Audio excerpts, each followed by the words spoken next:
오늘 본문은 창세기 30장 25절에서 43절인데 설교 중에 함께 읽어나가도록 하겠어요. 근데 이 말씀은 아주 평범한 일상의 이야기를 다루고 있습니다. 야곱과 그 다음에 야곱의 외삼촌이자 장인인 라반, 이 쌍방 간의 먹고 사는 문제를 두고 자기에게 유리한 조건을 확보하려고 하는 은밀한 기대, 또 노골적인 욕망이 교차하는 그런 일상의 이야기를 다루고 있습니다. 그리고 하나님의 행동은 감추어져 있어요. 그런데 하나님의 행동이 감추어져 있는 일상의 이야기이기 때문에 더더욱 하나님에 대해서 더 많은 것들을 말할 수 있어야만 한다는 생각을 하게 됩니다. 왜냐하면 일상은 우리들 삶의 대부분을 차지하죠. 따라서 여러분, 우리의 삶의 대부분을 차지하는 일상 속에서 하나님과의 관계가 제대로 설정되지 않게 되면 두 가지로 가게 돼요. 한편으로는 일상에 대한 책임감이 없이 교회와 기도원을 떠도는, 극단적으로 말하면 종교 중독자에 가까워지든지, 아니면 오직 일상에만 몰두한 채 하나님의 뜻에는 관심이 없이 교회만 왔다 갔다 하는 형식적인 신앙인에 가깝게 되겠죠. 한쪽은 편협하게 왜곡된 열정 때문에 위험하고, 다른 한쪽은 무미건조한 냉담함 때문에 서글프죠.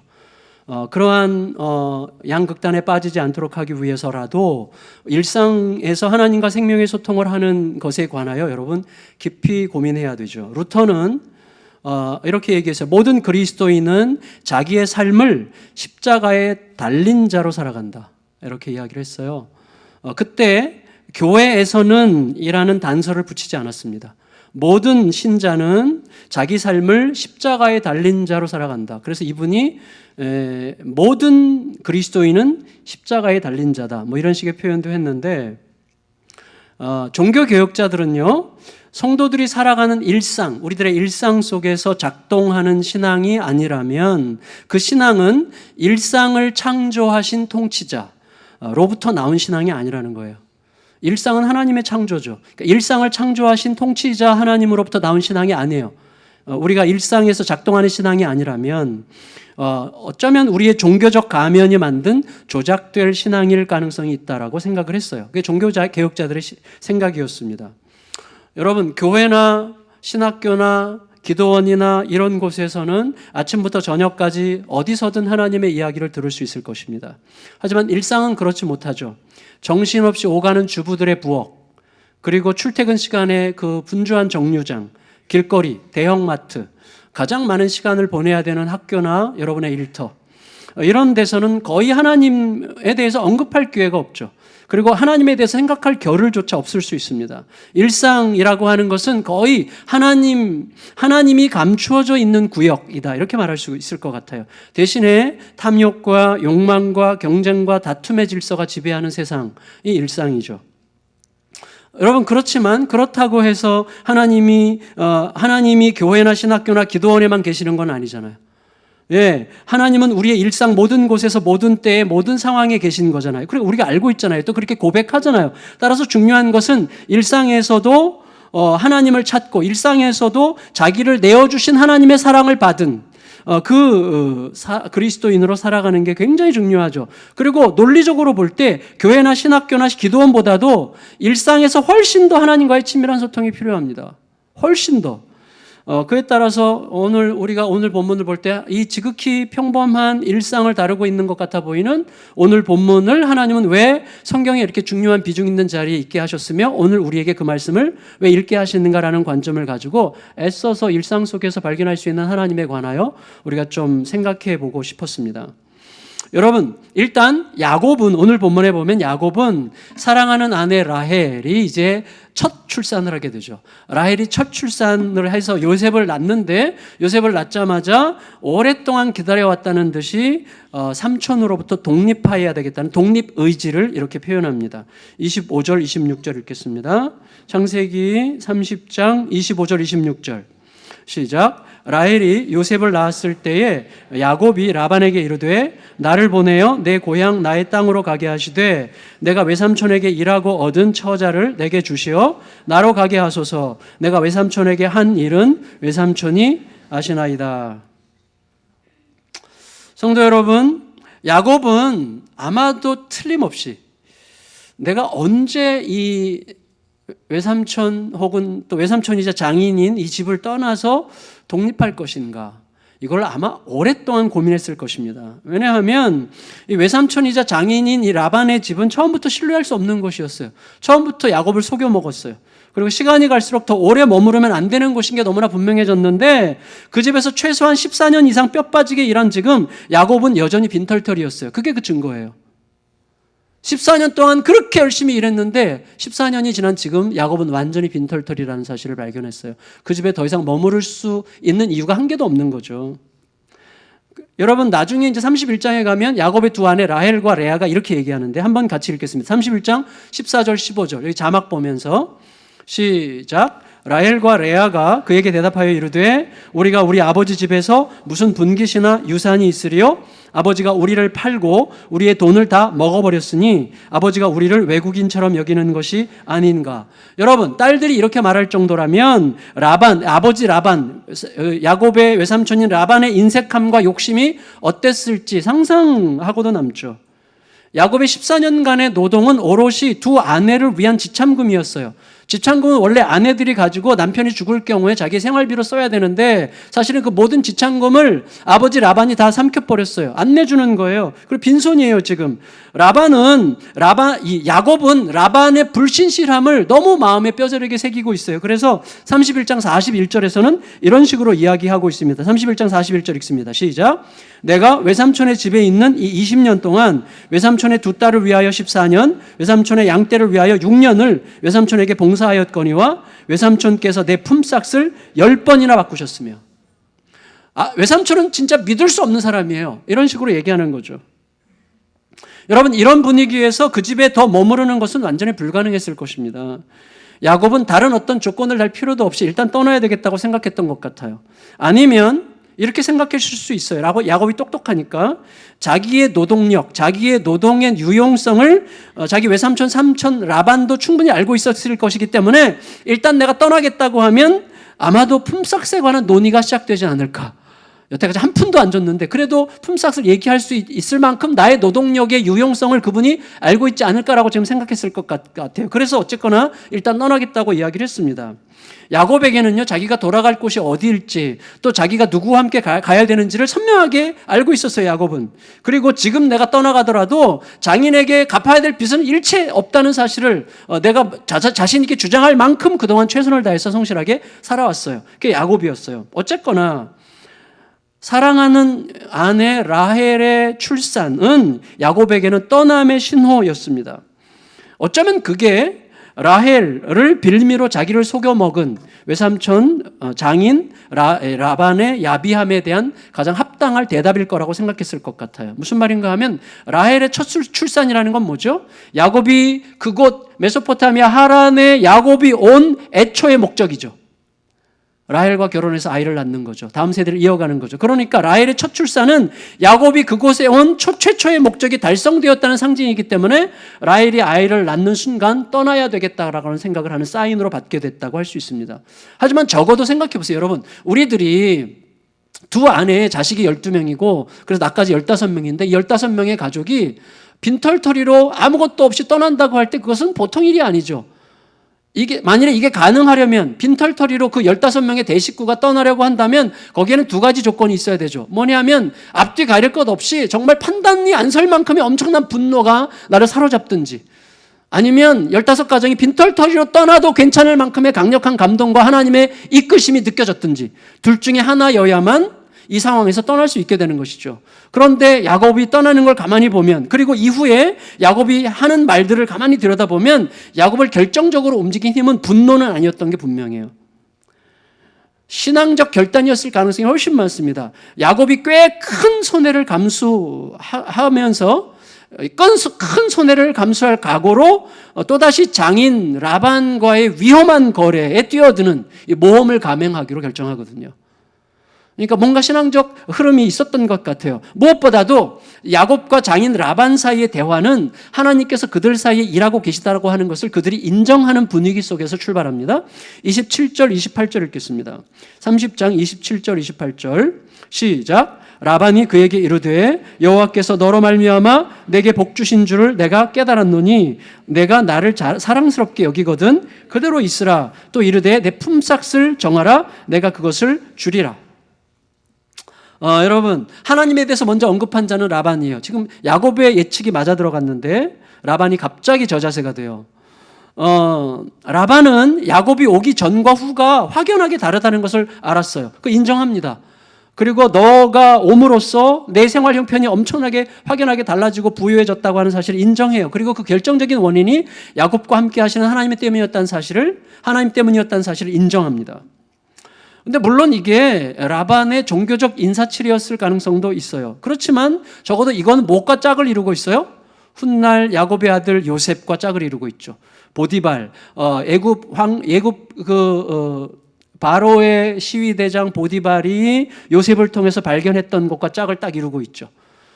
여러분 창세기 39장 3절에서 이런 기록이 있죠. 그의 주인 보디발이 여호와께서 요셉과 함께 하심을 보며 또 여호와께서 그의 범사에 형통케 하심을 보았더라. 이렇게 되어 있죠. 이것과 지금 라반이 야곱에게서 발견하는 것과 이렇게 짝이 되어 있어요. 따라서 라반의 말은 자기가 야곱에게서 발견할 수 있었던 가장 두드러진 특징이 있다면 그것은 야곱과 함께 하시면서 복을 주시는 하나님이었다는 사실을 지금 고백하고 있는 셈이죠. 동시에 라반은 하나님께서 함께 하시는 야곱의 노동력이 너무나 필요했어요. 야곱을 통해서 더 많은 이득을 얻고 싶었어요. 지금도 부자지만 더 많은 이득을 얻고 싶은 욕망 때문에 그래서 이제 어떻게 합니까? 야곱의 호의를 구걸하는 매우 예외적인 저자세로 야곱을 대해요. 아까 뭐라고 그랬어요? 27절에서 라반이 너가 나를 사랑스럽게 여기거든 그대로 있어라 이렇게 얘기했는데 이 말은요 굉장히 비굴한 말이에요. 이 말을 직역하면 부디 제가 당신 눈에서 호의를 찾을 수 있다면 제발 제가 당신의 눈에서 예뻐 보인 게 있다면 이라는 표현인데요. 이것은 구약 성경 전체에서 종이 주인에게, 여자가 남자에게, 약자가 강자에게 하는 말이에요. 예외적으로 여기에 쓰였어요. 그래서 다시 말하면 라반이 굉장히 저자세로 지금 야곱을 꼭 붙들어야만 돼요. 왜? 내가 이익을 얻으려면 그런 저자세로 야곱을 매우 내가 원한다는 사실을 드러내고 있습니다. 그에 따라서 라반은 처자를 데리고 떠나겠다고 하는 야곱의 요청을 짐짓 못 들은 척하면서 품삯에 대해서 대화하는 쪽으로 대화의 주제를 끌고 간 거예요.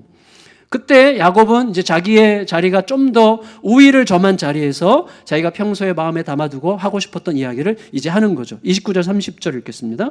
30장 29절 30절 시작. 야곱이 그에게 이르되 내가 어떻게 외삼촌을 섬겼는지 어떻게 외삼촌의 가축을 찾는지 외삼촌이 아시나이다. 내가 오기 전에는 외삼촌의 소유가 적더니 번성하여 때를 이루었으니 내 발이 이르는 곳마다 여호와께서 외삼촌에게 복을 주셨나이다. 그러나 나는 언제나 내 집을 세우리이까. 예.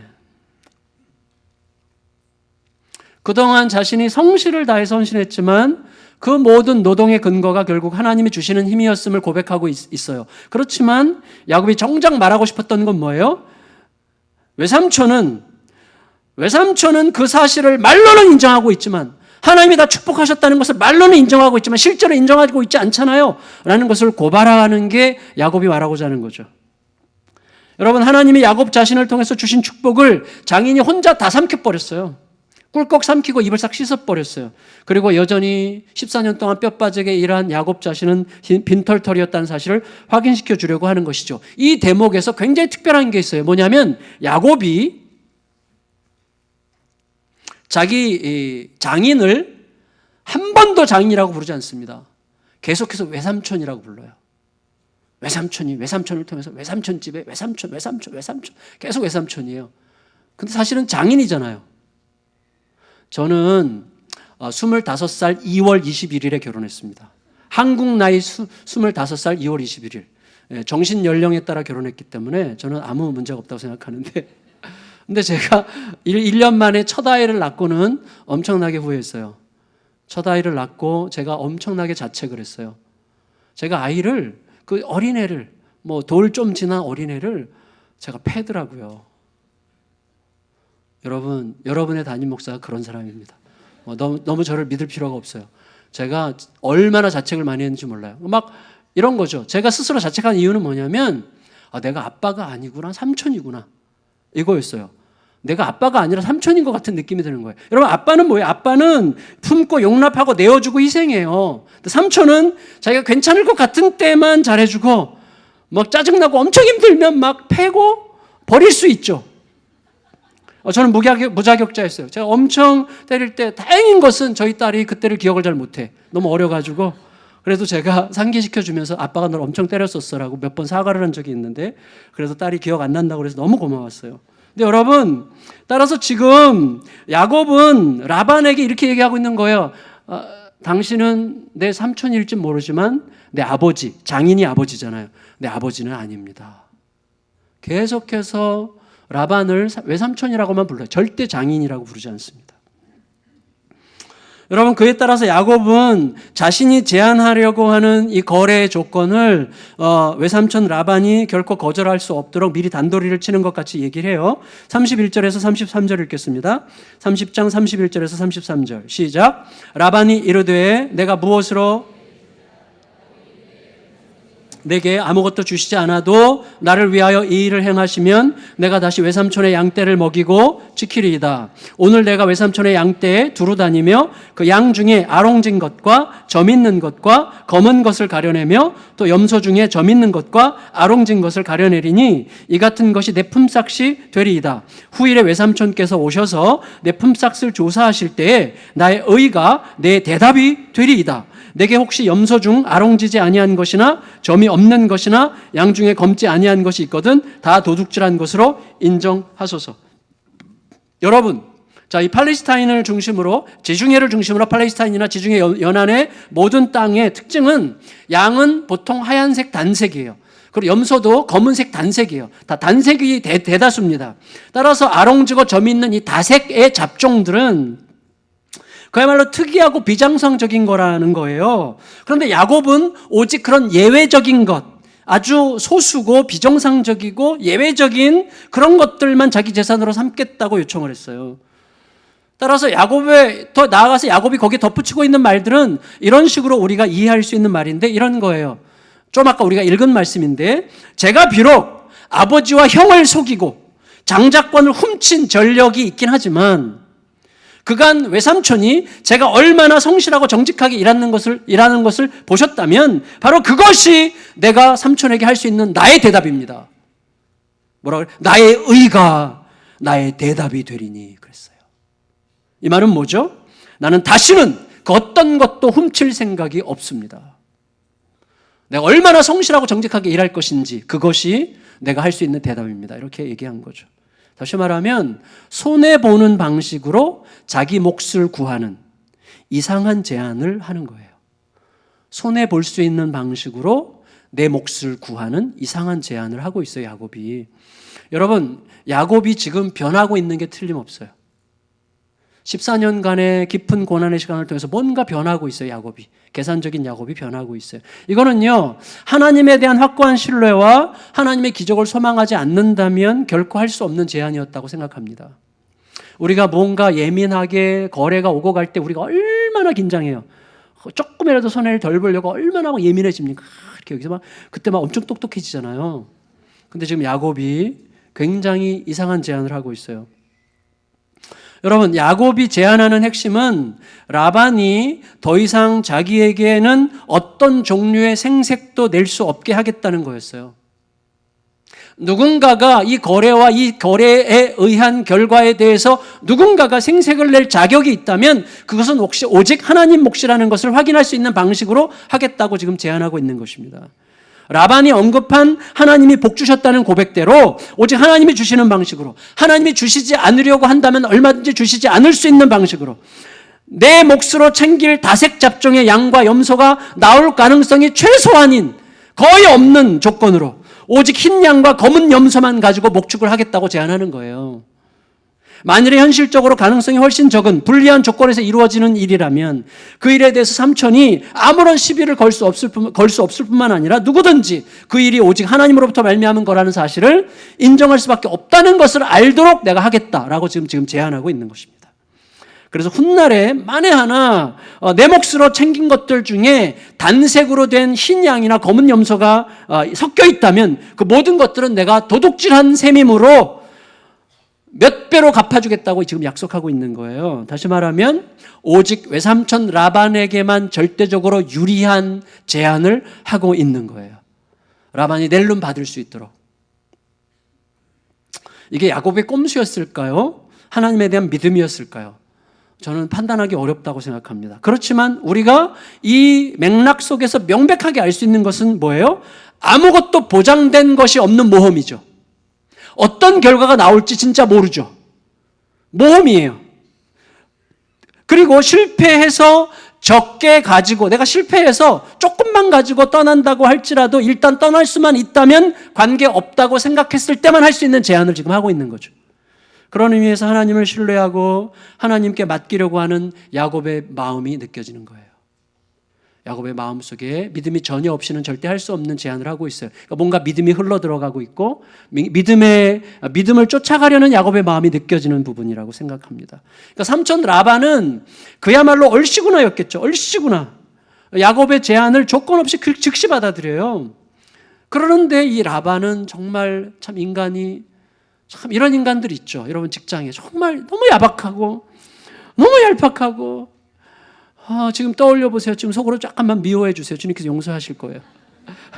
좀 미워해 주세요. 너무 야박해. 너무 얄팍해. 너무 잔머리를 굴려. 여러분 라반이 어떻게 합니까? 34절에서 36절 읽겠습니다. 34절에서 36절 시작. 라반이 이르되 내가 내 말대로 하리라 하고 그날에 그가 순염소 중 얼룩무늬 있는 것과 점 있는 것을 가리고 암염소 중 흰 바탕이 아롱진 것과 점 있는 것을 가리고 양 중에 검은 것들을 가려 자기 아들들의 손에 맡기고 자기와 야곱의 사이를 사흘길이 뜨게 하였고 야곱은 라반의 남은 양떼를 치니라. 여러분 얼마나 지금 야박해요? 지난 14년 동안 조카의 뼈 빠지는 노동을 통해서 재산을 불려놓고 또 그 모든 것이 하나님의 축복이었다고 고백한 상태에서 야곱에게는 일체의 너그러움도 베풀지 않고 야곱의 몫으로 돌아갈 가능성이 있는 이 다색의 잡종들을 자기 아들들 앞으로 다 미리 돌려놓고 야곱에게는 오직 단색으로 된 흰 양과 검은 염소만 가지고 목축을 하도록 그리고 두 사이에 서로 섞이지 않도록 사흘길을 떼어놓고 거기서 해. 제가 지금 참았어요. 여기까지 올라왔어. 네, 얼마나 야박합니까? 이 라반에게서는요, 전에 이삭을 괴롭히고 쫓아다니면서 이삭 우물을 메꿨던 블레셋 그랄 목자들이 연상되죠. 그리고 반대로 야곱에게서는 여러 번에 걸쳐 우물을 양보했던 이삭의 그림자가 엿보여요. 그래서 약간 고마워요. 야곱이 약간 고맙다는 생각. 물론 잔머리 굴린 게 전혀 아닌 건 아니겠죠. 여러분 야곱이 목축에 대한 경험이 풍부해가지고 충분한 승산이 있다. 충분히 승산 있는 게임이다라는 확신이 있었던 게 아니라면 야곱의 선택에는 틀림없이 베델에서 경험한 잊을 수 없는 그 경험, 땅과 자손과 복을 주시겠다는 하나님의 약속에 대한 믿음이 작동했던 게 분명하죠. 목축 경험이라는 측면에서 본다면 야곱은 이제 거의 뛰는 놈이 됐지만 라반은 나는 놈이에요. 그러니까 목축 경험상으로 이걸 가지고 잔머리 굴려 속일 수는 없었을 거예요. 그러니까 야곱이 이렇게 제안하는 것에는 틀림없이 하나님의 약속에 대한 어떤 소망과 기대가 작동하지 않을 수 없었을 것입니다. 그 소망과 믿음 때문이었는지 몰라요. 사실 보면 라반이 자충수를 둔 거예요. 왜냐하면 생물학적으로 흰 양들 사이에서도 여러분 아롱지고 점 있고 이렇게 좀 다색의 잡종이 나올 확률은 염색체 배열상 20에서 25%죠. O형 부모상에서도 A형, B형이 나올 수 있잖아요.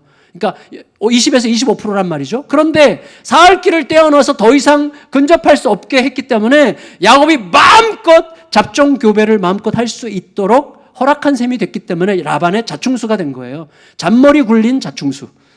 그래서 나중에 이제 야곱이 거부가 된 다음에 야곱을 만나게 되죠. 6년 후에 야곱은 거부가 됩니다. 여러분 야곱이 그동안 어떤 작전을 세워왔는지가 분명해지는데 37절에서 43절 끝까지 읽고 마칠게요. 37절에서 43절 시작. 야곱이 버드나무와 살구나무와 신풍나무의 푸른 가지를 가져다가 그것들의 껍질을 벗겨 흰 무늬를 내고 그 껍질 벗긴 가지를 양떼가 와서 먹는 개천의 물 구유에 세워 양떼를 향하게 하며 그때가 물을 먹으러 올 때에 새끼를 베니 가지 앞에서 새끼를 뱀으로 얼룩얼룩한 것과 점이 있고 아롱진 것을 낳은지라. 야곱이 새끼 양을 구분하고 그 얼룩 무늬와 검은 빛 있는 것을 라반의 양과 서로 마주보게 하며 자기 양을 따로 두어 라반의 양과 섞이지 않게 하며 튼튼한 양이 새끼 뵐 때에는 야곱이 개천에다가 양떼의 눈앞에 그 가지를 두어 양이 그 가지 곁에서 새끼를 베게 하고 약한 양이면 그 가지를 두지 아니하니 그렇게 함으로 약한 것은 라반의 것이 되고 튼튼한 것은 야곱의 것이 된지라. 이에 그 사람이 매우 번창하여 양떼와 노비와 낙타와 나귀가 많았더라. 여러분 보세요. 야곱에게 현대적인 생명공학 전문 지식이 있었다고 생각할 수 없죠. 그건 불가능합니다. 그리고 어떤 생물학적인 전문 지식이 있다고 할지라도 야곱이 사용한 방식으로 그런 결과가 나올 거라고는 절대 기대할 수 없어요. 따라서 야곱의 행동은 합한체나 마찬가지죠. 합한체를 가지면 임신할 거라고 생각했던 레아와 라헬의 합한체에 대한 집착 정도만큼이나 주술적이죠. 사실은 야곱의 행동은 굉장히 주술적이고 미신적인 행동입니다. 그러면 그건 야곱의 얄팍한 꼼수에 불과했던가? 단언하기 어렵습니다. 저는 이렇게 생각해 봤어요. 야곱이 미련하지 않죠. 야곱이 똑똑하죠. 논리적이죠. 야곱은 나름대로 상황 판단을 할 줄 아는 사람입니다. 그런데 야곱은 이미 알았어요. 합한체가 아내들의 출산의 결정적인 이유가 아니라는 것을 이미 알았어요. 야곱은.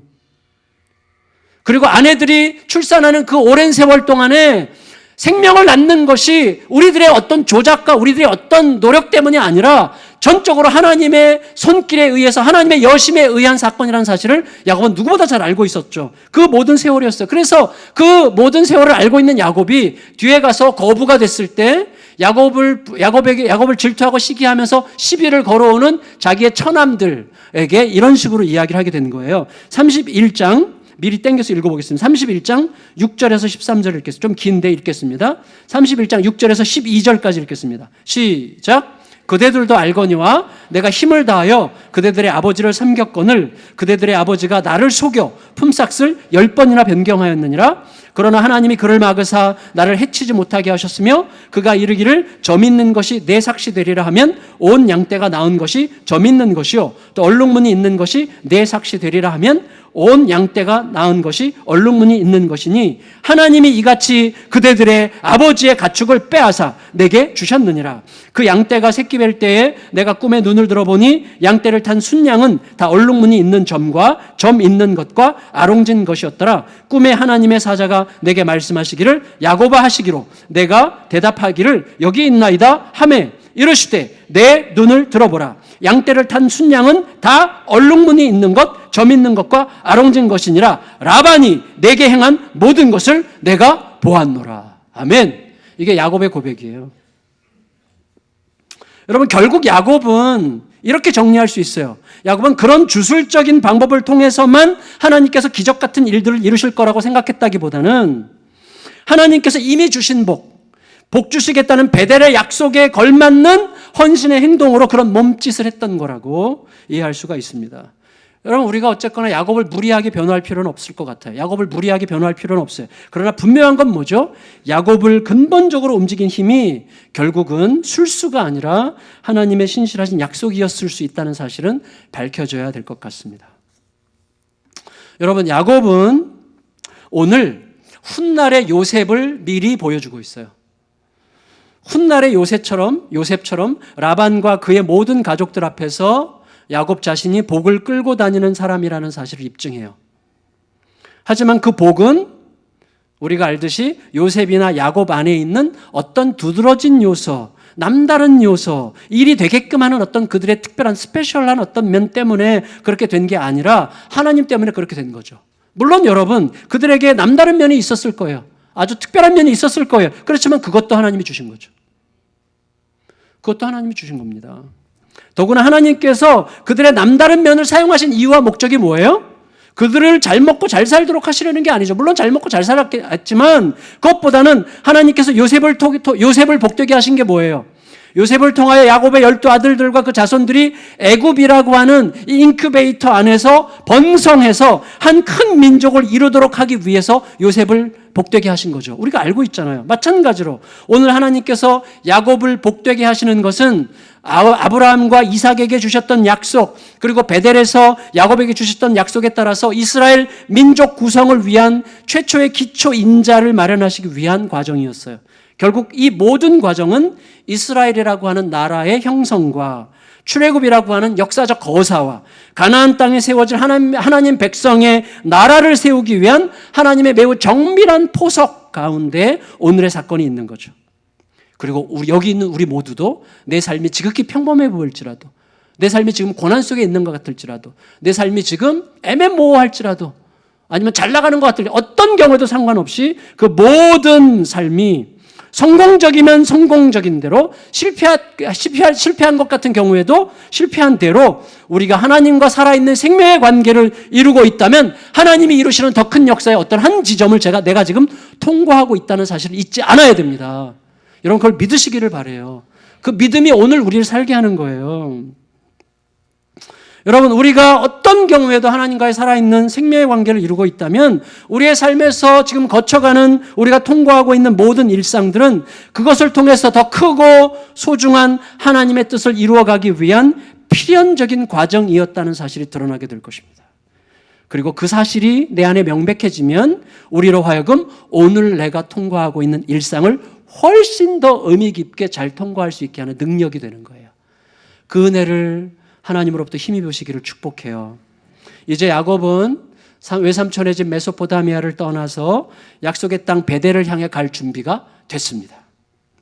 여러분, 제가 지난번 송구영신 예배 때 이미 언급했어요. 떠남을 위해서는 두 가지 조건이 필요하죠. 하나는 현재의 고난, 하나는 미래의 비전이에요.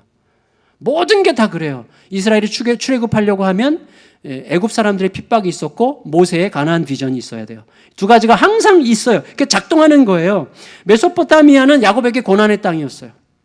삼촌의 사기치는 삼촌, 거짓말, 신실치 못함, 고된 노동, 가정 안에서의 지속적인 불화. 그런데 여러분, 그 고난이 깊어질수록 베델과 약속의 땅으로 향하는 비전은 점점 더 강렬해지죠. 그 꿈은. 물론 아직은 당장 떠날 정도는 아니었어요. 현재의 고난도 미래로 가는 비전도 현재보다 훨씬 더 선명해질 필요가 있었고, 이제 그 일들이 다음 주 본문에서 본격적으로 벌어지죠. 여러분, 우리들에게도 이런 떠남의 과정이 필요해요. 어떤 분들은 교회를 떠날 필요가 있을지도 모르고, 어떤 분들은 다른 나라로 갈 필요가 있을지도 모르고, 어떤 분들은 어떤 종류의 물리적 떠남의 행위를 요청하실 수도 있어요, 하나님께서. 그렇지만 사실은 훨씬 더 많은 경우, 대부분의 경우는요, 마음의 자리예요. 내 마음과 영혼의 사건으로서의 떠남이어야 됩니다.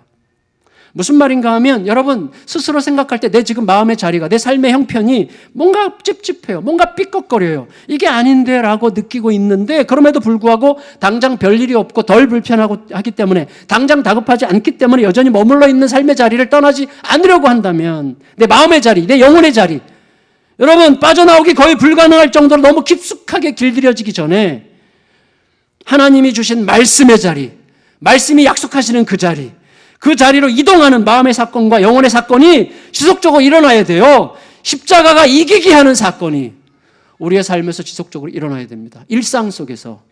그러면 알게 돼요. 일상이 내 방식으로 진행됐더라면 큰일 날 뻔했구나. 하나님 앞에 맡기는 방식으로 했는데 상상치 못했던 길로 끌고 가시는구나가 그제서 나오는 거예요. 그제서. 여러분, 매주 반복되는 우리들의 일상 가운데서 이런 영혼의 사건이 반복되는 동안에 어느새 우리들의 삶은 하나님의 약속과 질서 안에서 자유와 평안을 누리게 될 것입니다. 반복되는 매일의 일상이 하나님과의 교통 속에서 단호하고 지혜롭게 하나님 편에 서는 결단으로 하루하루 이어지게 된다면, 그러면서 어느새 그때 그 일상은 하나님의 크신 계획의 결정적인 한 부분이었다는 사실을 알게 되고, 그 깨닫는 은혜가 임하고, 그리고 그 은혜가 오늘 우리를 훨씬 더 의미 있게 힘 있게 가게 하는 능력으로 작동해요. 그건 추상적인 능력이 아니라 실제 내 눈빛을 바꾸고 내 마음의 자리를 바꾸고 내 결정을 바꾸고 선택을 바꾸고 인생을 바꾸는 거예요. 그게 우리의 인생이에요. 그런 은혜가 사랑하는 성도님들에게 임하시는 2019년 내내 한 해의 그 은혜의 해가 되시기를 예수님의 이름으로 축복합니다. 축복합니다. 다 같이 자리에서 일어나셔서 온 땅의 주인 되신 주님이 찬양하시겠습니다.